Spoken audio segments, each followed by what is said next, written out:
बंधु माने भगवानकर आशीर्वाद किए बा न चाहे। सेइथिपाई भगवान को आगरे समस्ते आंठुमाड़ी निजर दुख जनांती, किंतु भगवान तांकर आशीर्वाद समस्त को भिन्न भिन्न प्रकार रे देई थांती। एही दुनिया रे किछि लोक विलासपूर्ण जीवन जीथिबा समय आउ केही केही अति दुखरे कालतिपात करती। किछि लोकंक जीवन निहाती साधारण भाव रे बीती थाए। भगवान को सहित मनुष्यर एक अतूट संपर्क रही। सेइथिपाई तो जगतर नाथ सेई कालिया साँतर मुह को चाहिदेले आखिरु लुह झरी आसे। दुख भोगुवा मनुष्यटीए जीवन रे थरुटीए भी हेउना कहीं निश्चय भावे जी भगवान सतरे अछंती तो आउ जदि अछंती से कौन सतरे ताकू भल पाती। नमस्कार बंधुगण, ईश्वरंक विषय जानिबा पई ईश्वरी यूट्यूब चैनल को आपन को स्वागत करुछि। आसंतु जानिबा एपरि 8टी संकेत विषय जहा द्वारा आपण जानि परिबे जे आपण ईश्वरंकर केते निकटरे अछंती अथवा ईश्वर आपण को केते भल पाउछंती। प्रथम संकेत, आपण जहा भी करिवे सेथिरे विफल हेबे। हाँ बंधु माने, आपण को यह असंगत लागि पारे किंतु यह 100% सत्य। आपण निजर 100% दे सबु कार्य को करिवा पई चेष्टा करिवे, डेडिकेटेड हुई सबु काम आरंभ करिवे एवं शेष भी मध्य करने को चेष्टा करिवे, किंतु आपण को सक्सेस मिलिबो नाही। मिलिबो खाली हताशा आउ निराशा। विफलता आपणकर पीछा छाड़िबनी। आउ यह थरे नुहे बारंबार हेबो सेतेबेल पर्यंत जेतेबेले जाए आपणकर आखि न खोली जाइछि। द्वितीय संकेत, आपणकर निज उपरे विश्वास रहिबनी।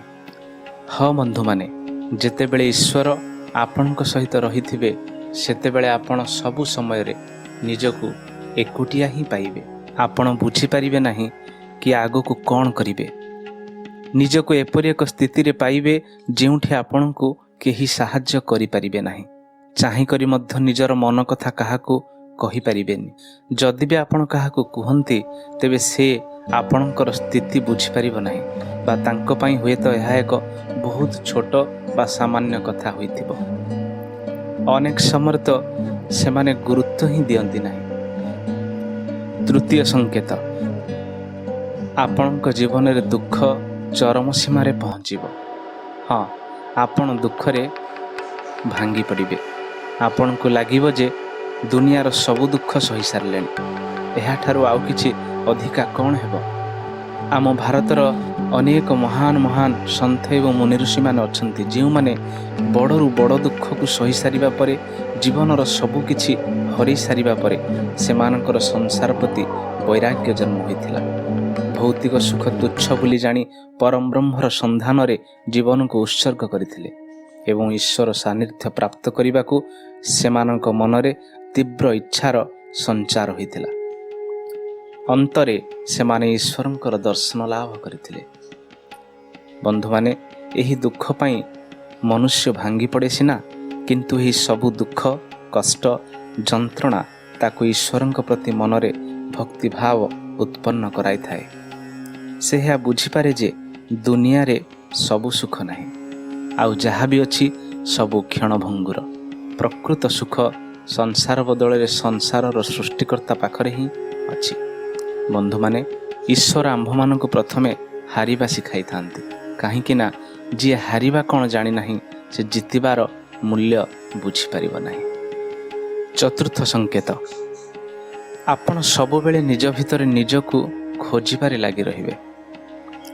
जेतेबेले आपणकर सब उद्यम विफल हेबो सेतेबेले आपण दुनिया बदलरे सब कथा निज मन को पचारिबे एवं निज भितरे निजकु अन्वेषण करिबारे समय देवे। आपण धीरे धीरे निजर दोष त्रुटि को निजे देखिबार अभ्यास रे पड़िजिबे। निजर सबु विफलता पछर प्रकृत कारण निज भितरे ही खोजिबे। निजर अयोग्यपण को बुझी पारिबे। आपण निजको प्रश्न करिबा आरंभ करिबे। आपण एपरि एक स्थिति रे रहिबे जेउठी आपण भाबिबे हम ही थे खोए हम ही में खोए, हम ही ने खोजा हम ही ने पाया और हमें मिले तो हम ही मिले। पंचम संकेत, आपणकर चरित्र रे परिवर्तन देखादेव। बंधु माने यह हेउछि सेही समय जेतेबेले आपण निज सहित निज अंतर आत्मा सहित जोड़ी हेबाकु लागंती एवं आपणक भितरे अद्भुत परिवर्तन देखा जाइथाए। आपण पूर्व अपेक्षा अधिक शांत स्थिर स्वभावर होई जांती। प्रत्येक जिनिस को गभीरतार सह चिंता करुथिबा मनीषटीए पालटी जांती। एही समय आपण निजकु आहुरी अधिक योग्य करिया पई चेष्टा करंती एवं सेथिपाई प्रथमे निजर भूल को आग आलोचना करिबा आरंभ करंती। बंधु माने जेतेबेले आमे ईश्वरंक रास्तारे चलंती सेतेबेले ईश्वर प्रथमे आम भितरे परिवर्तन आणंती, जहा द्वारा आमे तांको भाषा को बुझी परिबा। जेतेबेले जाए आमे ईश्वरंकर गुण को बुझी परिबानी सेतेबेले जाए ईश्वरंकर भल पाइबा मध्य बुझी परिबानी। सेइथिपाई से आम भितरे प्रथमे परिवर्तन आणंती, से तेणिकी दुख द्वारा हेउ बा अन्य कोनोसी उपाय। षष्ठ संकेत, आपण कोनोसी जिनिसरे हारिबा अबा जितिबार अनुभव करिवे नाही। बंधु माने ए हेउछि सेही समय जेतेबेले आपण संपूर्ण बदली सारिथिबे।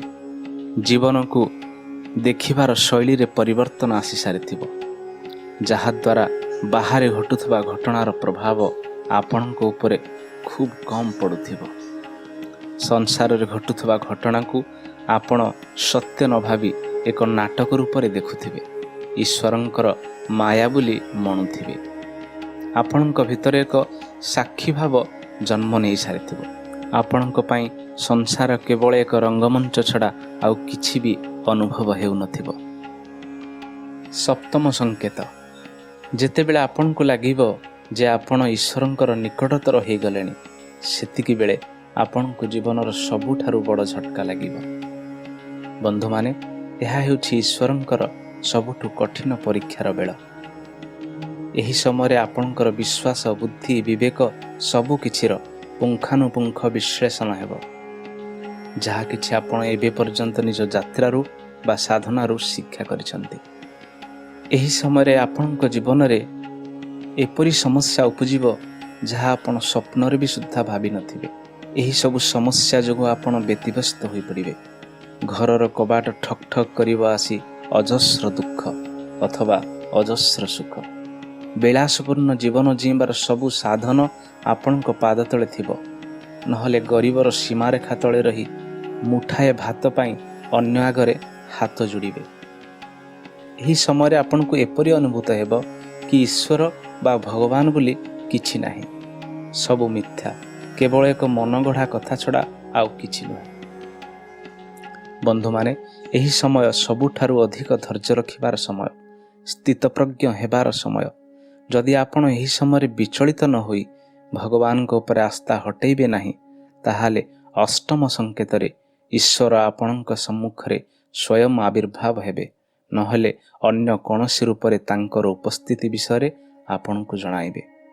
से स्थिति आपण एते भाव विहल होई पड़िबे जे प्रत्येक जिनिसरे तेणिकी से सजीव हेउ अबा निर्जीव ईश्वरंकर सत्ता को अनुभव करिवे।